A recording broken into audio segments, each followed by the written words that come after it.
Bienvenidos a Cruce de Palabras por Telesur.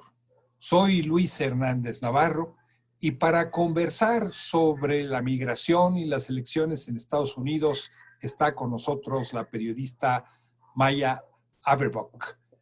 Maya publica regularmente sus colaboraciones sobre migración en medios como The New York Times, The Guardian, el Chicago Tribune, Vice, etcétera, etcétera. Y lleva los últimos 2 años yendo y viniendo a través de México, Centroamérica, para documentar este proceso. Maya, muchas gracias por estar con nosotros en este cruce de palabras. Muchas gracias, Luis. Un gusto estar con ustedes. Maya, se anunció la salida de una nueva caravana de Honduras. La caravana salió, alrededor de 2,000 migrantes, llegó a Guatemala y en Guatemala fue repelida. Como ha sucedido en otras ocasiones, la lectura que se le quiere dar a un fenómeno de esta naturaleza es que es una maniobra urdida para impactar en las elecciones estadounidenses. ¿Tú crees que esta lectura es correcta de la caravana? Pues obviamente si hablas con las personas que estás migrando, no solo en esta caravana, pero en otros momentos, en otras caravanas, y personas que intentan migrar ya fuera de los movimientos que ya se han nombrado como caravanas, se entiende que los países en Centroamérica están en una situación bastante difícil, donde muchas personas están viviendo con mucha delincuencia, con un nivel de pobreza muy, muy alta, y con poca respuesta del Estado para mejorar sus condiciones de vida y altos costos del día a día. Entonces, muchas personas, incluso el presidente de México, han especulado sobre la conexión entre las elecciones en Estados Unidos y estos movimientos, pero no tenemos evidencia de eso y por lo menos las personas que están migrando no hablan de eso, sino de las condiciones que están enfrentando y las necesidades que tienen de huir. Se señala también que la caravana está financiada por personajes como George Soros, que estaría interesado en crear climas de desestabilización. En fin, hay todo tipo de especulaciones al respecto. En tu trabajo en campo como periodista, ¿tú has encontrado alguna evidencia en este terreno? Tampoco, hace 2 años, en las primeras caravanas grandes de 2018, también habíamos escuchado rumores así, pero al final las personas que hemos entrevistado nos han contado que están viajando casi sin dinero con sus propios recursos y las caravanas fueron construidas para darles más seguridad y una manera de migrar fuera del coyotaje y estos procesos migratorios que suelen pasar, que son más costosos y más peligrosos. Entonces no tenemos tampoco evidencias de que hay un motivo ulterior o un humano atrás de eso. A pesar de los intentos de muchos periodistas intentar investigar, por ejemplo, quién es que se ha creado cada convocatoria en Facebook, quién lo circula en WhatsApp, y es muy difícil rastrearlos, pero no tenemos evidencia. Tú has documentado, Maya, que la cantidad de gente que pasa a través, utilizando el recurso de las caravanas, es infinitamente menor a la gente que de todas maneras cruza la frontera como indocumentado hacia México y luego trata de llegar a Estados Unidos. Más o menos, ¿tendrás alguna idea de qué relación hay entre el número de gentes que emigra indocumentadamente y quienes van en las caravanas? Pues sabemos que en la frontera de Estados Unidos, en los últimos años se ha visto cientos de miles de personas que han sido detenidos. Muchos son solicitantes de asilo, otros no. Y las caravanas, si pensamos en la última caravana, tenía unos 2,000, quizás 3,000 personas. La caravana más grande, hace 2 años, se suponía tenía unos 8,000, 10,000 quizás, pero realmente las caravanas son llamativos porque son movimientos visibles y los migrantes escogen este movimiento y ese tipo de caminata porque lo ven como más seguro, están exigiendo sus derechos y son muy públicos, por lo cual periodistas como yo puedan llegar a entrevistarles mientras no es tan fácil en otros instantes, y por lo cual también se han convertido en un tema de debate y un tema para los políticos en Estados Unidos, como el presidente Donald Trump, en México con Andrés Manuel López Obrador, y ahora con el presidente Alejandro Yamatei de Guatemala, que están respondiendo a este fenómeno. Pero independientemente de que no haya evidencias de que son fenómenos organizados para impactar en las elecciones, tienen un impacto en las elecciones de Estados Unidos. Crea la imagen de, entre comillas, los bárbaros del sur invadiendo la civilización estadounidense. Creo que forma parte o facilita de alguna manera el discurso del presidente Trump sobre los migrantes. Desde que entró como presidente, él ha tenido un discurso bastante fuerte en contra de los migrantes. Más que todo, empezó intentando limitar la migración, no solo de personas solicitando asilo, pero por ejemplo de países con una población grande musulmán. Luego ha intentado restringir visas para trabajadores que vienen de otros países, para todo tipo de trabajo, y ha intentado y básicamente ha logrado parar el sistema de asilo, hablando de esos migrantes que llegan como criminales, o hablando en otros casos de terrorismo y las amenazas contra Estados Unidos, como una parte de excusa sobre las acciones que quiere tomar o que ha intentado tomar para reducir la migración de todas formas. Y este discurso permea la opinión pública estadounidense, parte de prejuicios que ya existen, alcanza a ser los más grandes en caso de que los prejuicios existan. Creo que es un tema de debate muy fuerte en Estados Unidos al momento. Se ha hablado en los últimos años de los prejuicios que las personas tienen, de comentarios racistas que se escucha cuando personas hablan español, o con el masacre que pasó el año pasado en El Paso, sobre la forma en que la persona que cometió el asesinato estaba hablando de los migrantes de una forma que les perjudicaba.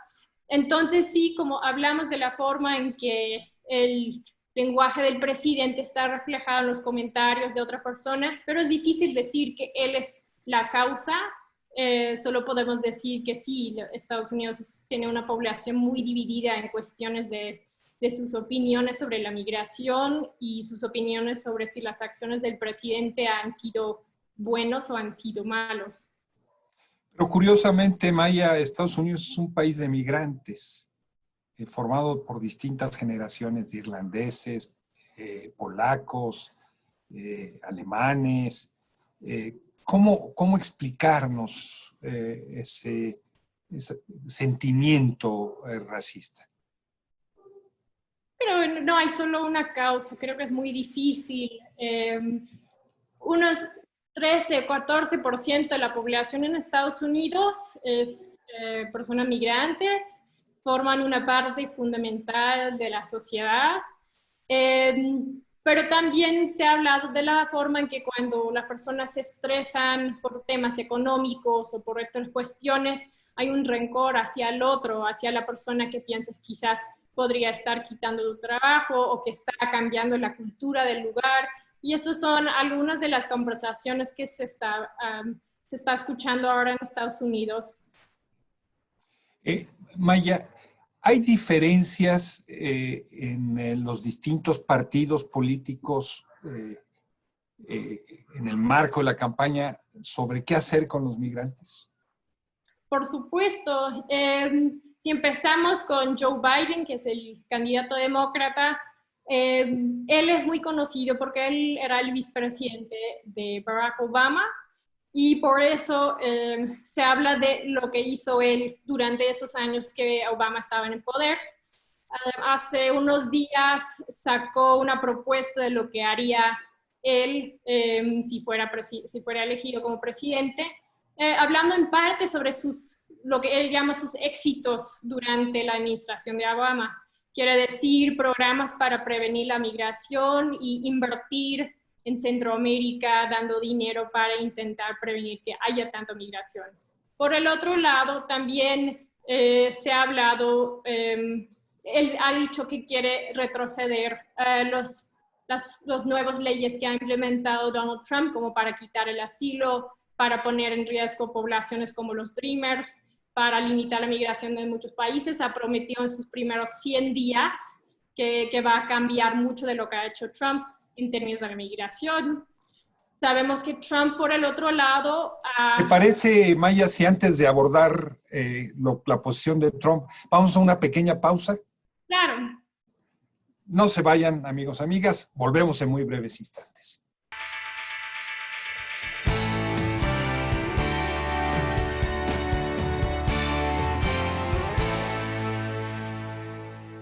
Estamos ya de vuelta en este cruce de palabras, conversando sobre migración y las elecciones en Estados Unidos con la periodista Maya Averbuch.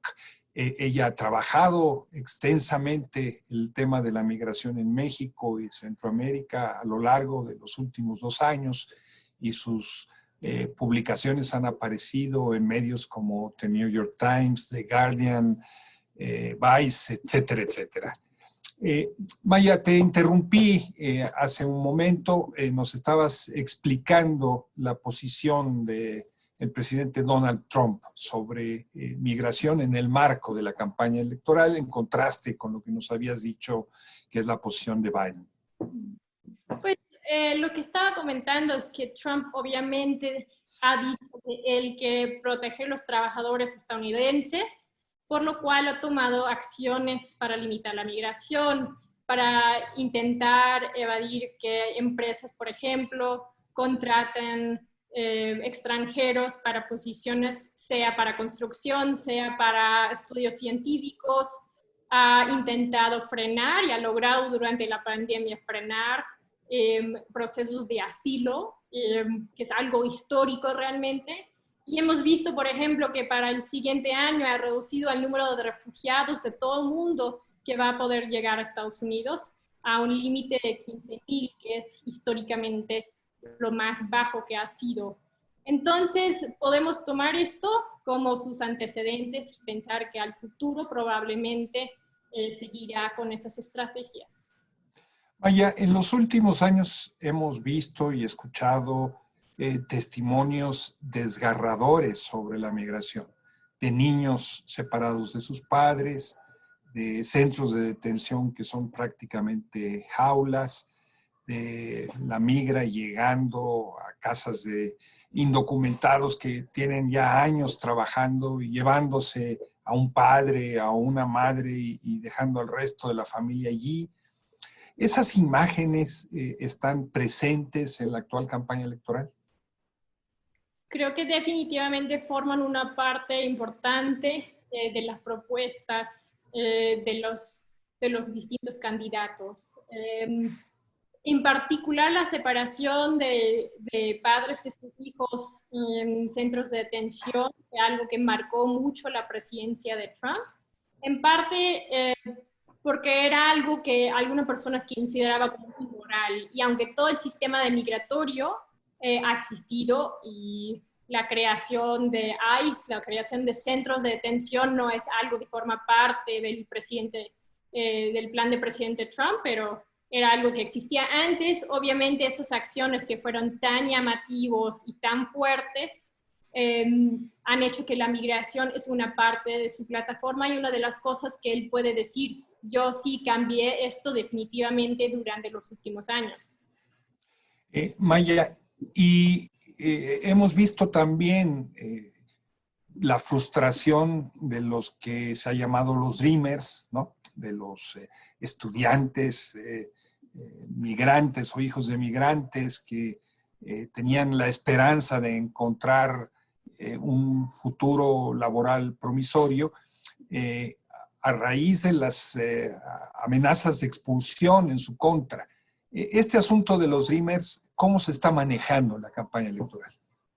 Pues al momento la Corte Suprema los ha protegido, sin embargo puede haber acciones en contra de ellos. Es un poco difícil porque los Dreamers, por ser jóvenes, son una población que creo que muchos estadounidenses están a favor de ellos. Han vivido casi todas sus vidas en Estados Unidos, entonces para alguna parte de la población que aún tiene incertidumbre sobre la migración, sobre límites que deberían existir, es un poquito más fácil decir deberíamos proteger a los Dreamers, no son prioridad. Sin embargo, el hecho de que Donald Trump ha intentado tomar acción en contra de ellos como parte de muchos cambios que ha hecho en todos los procesos migratorios, significa como que no hay límite básicamente a las acciones que él está tomando y es un cambio de la política del presidente anterior. Maya, la población latina en Estados Unidos es muy diversa.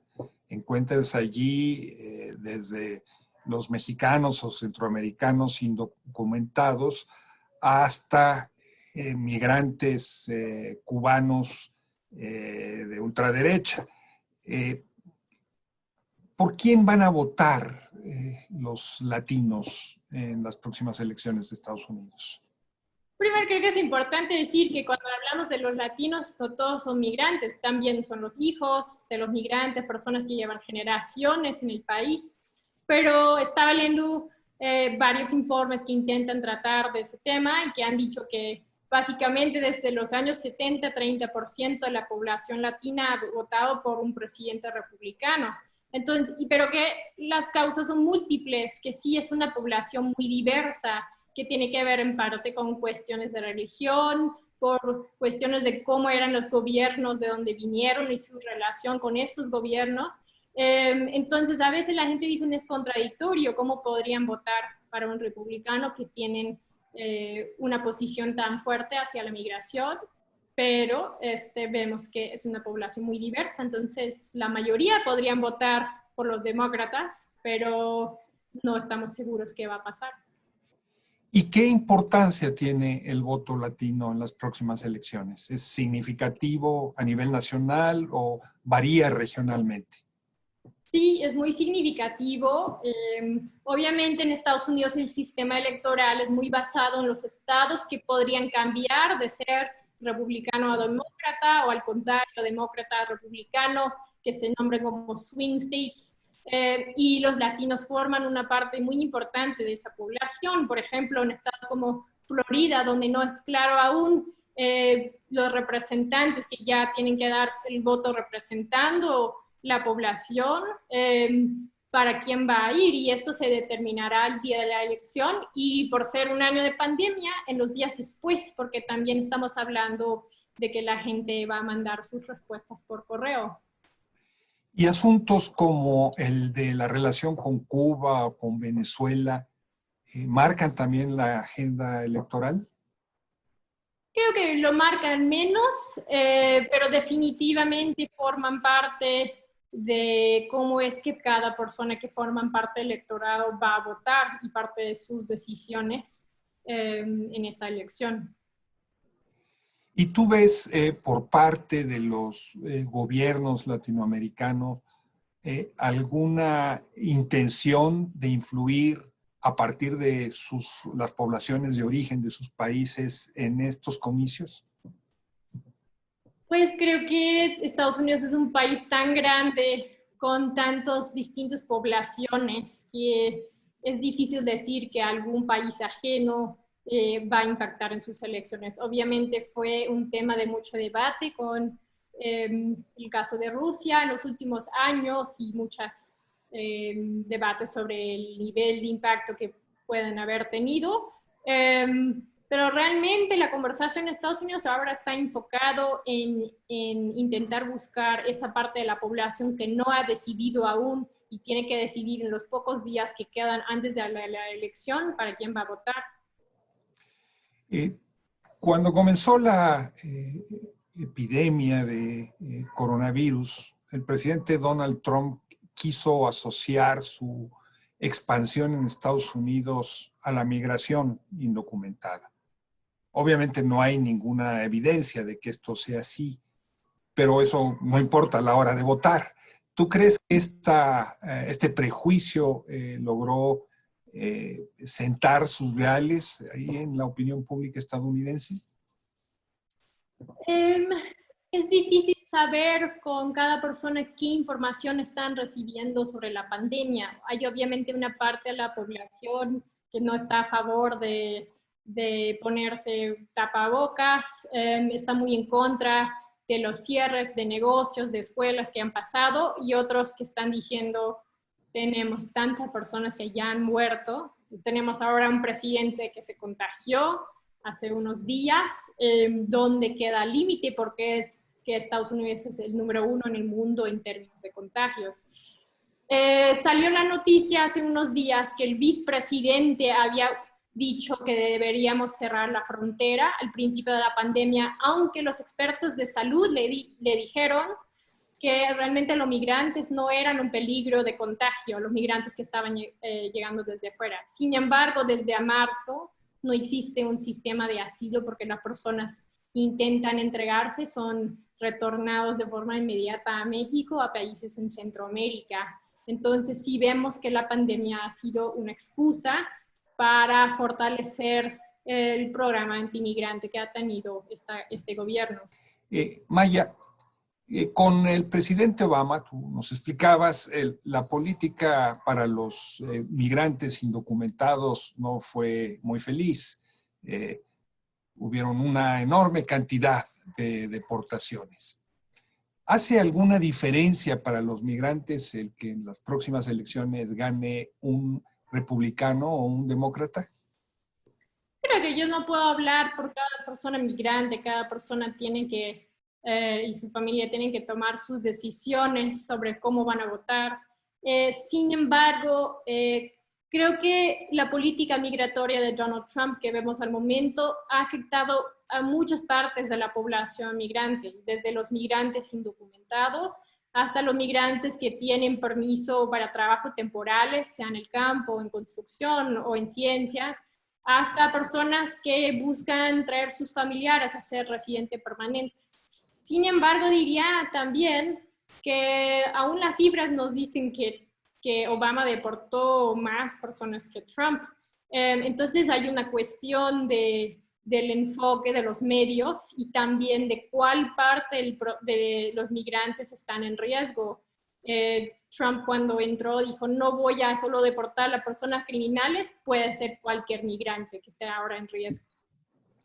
Maya Averbuch, muchísimas gracias por estar con nosotros en este cruce de palabras. Muchas gracias, Luis Hernández, un gusto. Y ustedes, amigos, amigas, muchas gracias por su amable compañía el día de hoy. Ya saben, los esperamos la semana que viene aquí por Telesur. Hasta la próxima.